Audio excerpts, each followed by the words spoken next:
Today, we compare the new Continental AllSeasonContact 2, launched in 2023, against the well-known Vredestein Quatrac from 2020. Its innovation versus experience. Which one excels in grip, durability, and versatility? Let's find out. Throughout this comparison, you'll see performance metrics represented in percentages, with the Continental AllSeasonContact 2 set as the reference point at 100%. In wet braking, both tires stop at 45.4 meters. In wet handling, the Quatrac achieves 76.1 kilometers per hour, which is 1.5 kilometer per hour higher than the AllSeasonContact 2 at 74.6 kilometers per hour. For straight-line aquaplaning, the Quatrac reaches 79.2 kilometers per hour, a 3.1 kilometers per hour difference over the AllSeasonContact 2's 76.1 kilometers per hour. The Quatrac takes the lead in wet conditions. In snow braking, the Quatrac stops at 23.1 meters, just 0.1 meters shorter than the AllSeasonContact 2 at 23.2 meters.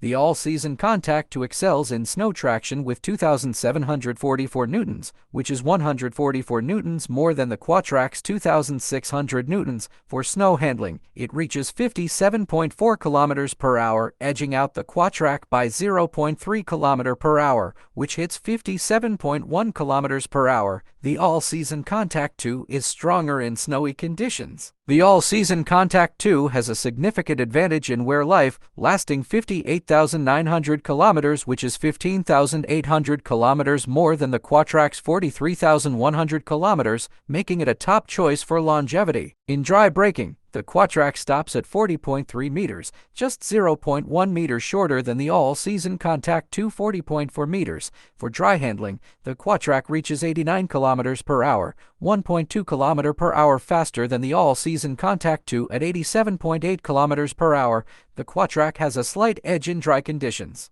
The AllSeasonContact 2 is quieter, producing 72.3 decibels compared to the Quatrac's 72.9 decibels, a difference of 0.6 decibels. It also has lower rolling resistance, consuming 5.56 liters per 100 kilometers, 0.22 liters less than the Quatrac value of 5.78 liters per 100 kilometers, making it more fuel efficient. In summary, the Vredestein Quatrac excels in overall wet and dry handling performances. On the other hand, the Continental AllSeasonContact 2 excels in snow, mileage, and rolling resistance. Thanks for watching, and don't forget to subscribe.